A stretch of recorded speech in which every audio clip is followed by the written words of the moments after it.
Hey guys, Dr. 5 here, back with another Lille episode. Matchday 18 is kicking us off. Now this is going to be a post-com just because of the fact I wanted to get to the January transfer window as quickly as possible. So we're kicking this episode off with a game against Amiens at home. Got Budani, Hernandez, Sumaro, Zuma, Lala, Bentaleb, Mendes, Erdegaard, Bamba, Pepe and Leao up top. Pretty much our strongest possible starting 11.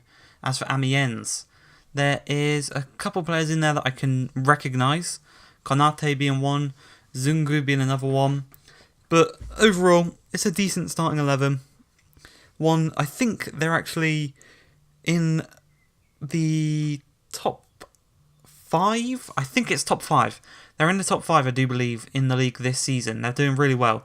But 13 minutes in, Pepe receives the ball over on the right-hand side, and he tucks it home. Pepe is a clinical finisher. You give him that much room in the box, he is going to tuck it away. You know, he's going to score. He's probably the most clinical finisher in the squad, maybe just behind Rafael Leao. Leao does have a lot of chances, though, that he doesn't put away.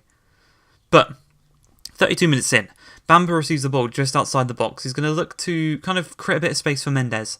Mendes then finds Pepe into Bamba. Nice quick pass in play here. Leao turns his man nicely, cuts inside, and he just outside the boots it past the keeper. Bit of techers there, and that is Leao's. That's a goal for Leao, and that's his first one he's scored in a few games, I do believe. Ever since he matched the goal record, not the record, the goals to game ratio, he hasn't really scored since then, which is unfortunate. But 39 minutes in, Traore receives the ball on the edge of the box after a cleared corner. He plays it to Mendoza.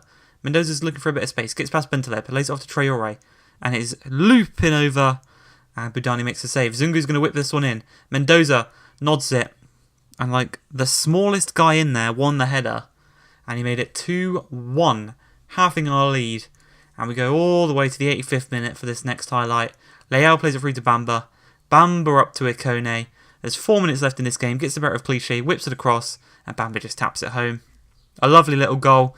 3-1, 3 points coming home. And there we go. Player of the match was Jonathan Bamba, 9.3 rating for him. 1 goal and 1 assist. That goal coming very late on. Next game is in the Coupe de la Ligue. We're at home and we're taking on Montpellier. You can see here, it's been 0-0 all game. There was literally no chances created. Or no quality chances created. So it goes to penalties. First penalty. Montpellier keeper saves. Laborde against Budani. Who will come out on top? It's Budani. It's 0-0 after 1 penalty each. Stepping up next is Rafael Leao. Legali makes the save. It's still 0 goals to us. Letalek versus Budani. Who's going to win this one? Can we save 2 from 2? Stuck in the mud. It's 1-0 to Montpellier. Erdegaard steps up next. And Legali makes his 3rd save in a row. It's 1-0 after 3 penalties taken. Mollett, can he make it 2-0? Can he double their lead? He's got a long run up. Can Budani save this one? He dinks it over the crossbar. 6 penalties have been taken. 1 has been put away. Kurt Zuma steps up for this next one. Completely misses the target. All they've got to do is score this next one and they have won. Sikri versus Budani. And he tucks it home. We are knocked out. We cannot defend our cup. Jonathan Ikone was a man of the match with a 7.8. And that was probably the worst penalty shootout you're ever going to see. It was 2-0 in the end. So we're moving to the 3rd and final game of the episode. We're taking on FC Nantes. Now, they've got a couple of players I recognise. Obviously, Muniz left them to go back to Barcelona on this career mode. But they've got Paloy, I know him. Klursa, I know him. Fabio, I think that might be Fabio and Rafael. I think that is the other twin. I'm not too sure. But us, Ikone has come in for Erdegaard at cam. That's literally the only change because Ikone was our best player in the previous match. 36 minutes in. Lala's going to receive the ball right back. He's going to look to play it to Mendes. Mendes to Bentaleb. Up to Erdegaard. Nice little triangles being played right now. Leao. Through to Bamba. 37 minutes in. First chance. Cut across nicely. Going to curl this one into the back post. Really nice goal. Scoops the ball onto a stronger foot.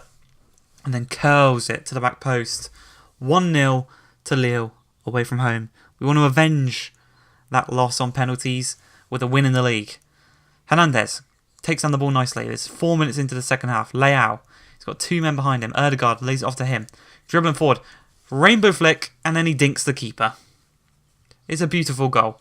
Rainbow flicks one man, and then just a nice little lofted dink over the top of the keeper. And it is 2-0. Doubles our lead. Watch this here. Boom, see you later. Boom, see you later, keeper. 75 minutes in. Bentaleb does a little La Croqueta, just trying to create a bit of space. Finds Mendes. Mendes finds Leao. Leao finds it back to Mendes. Nice little 1-2 between them two. Bentaleb charging down to the left-hand side. Going to cut it back across to Leao, edge of the box. Laid across then to Mendes. Blocked out for a corner. Arujo is going to take it. Whips it in. Theo Hernandez makes it 3-0. We're going to take home all 3 points from this game. 78th minute. And the player of the match for this match is going to go to Rafael Leao. Now, I said earlier he wasn't really getting too many goals, but he is getting quite a lot of assists since then. He has currently got 2 in this game, which gives him the man of the match with a 9.4. And I do believe he's top goal scorer and he's top on the assists ladder. So he's having a pretty good season so far. And it can only get better. We've just passed the halfway mark. So yeah, things can only get better from there.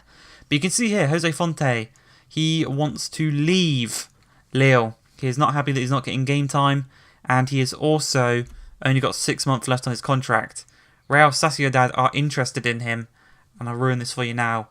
In the next episode, he does get signed by Real Sociedad on a free transfer. So we've got him for the final 6 months. I've just got to remember to make him captain if we do win the league so he can lift it for us. But we have got some youth scouts. Our final one from France. We've got some alright ones. We'll sign them up. And because that was the final one in France, we have got 3 new locations to send them to. First of which is going to go to Ghana for 9 months. Then we're going to send one over to Asia. More specifically in Japan, I do believe it was. I think it's Japan. Yes, it is Japan for 9 months. Only cost 60,000. And the final one we're going to send to North America, and more specifically Canada, because I think they speak French in Canada, in parts of Canada. So I thought that kind of linked in. But we've got our first transfer offer coming in, and it is a offer for Maignan. First initial offer was 39.5. I wanted to try and get closer to 60, kind of 50 mark. And we're going to bump it up to 57.5. See if they want that. And again, they say no. And I was thinking Monaco have got a lot of money. Surely. So we go 55.5. Well, 55.55555. And they're going to reject that. I hope you guys have enjoyed today's episode. If you have, please like, subscribe, and peace.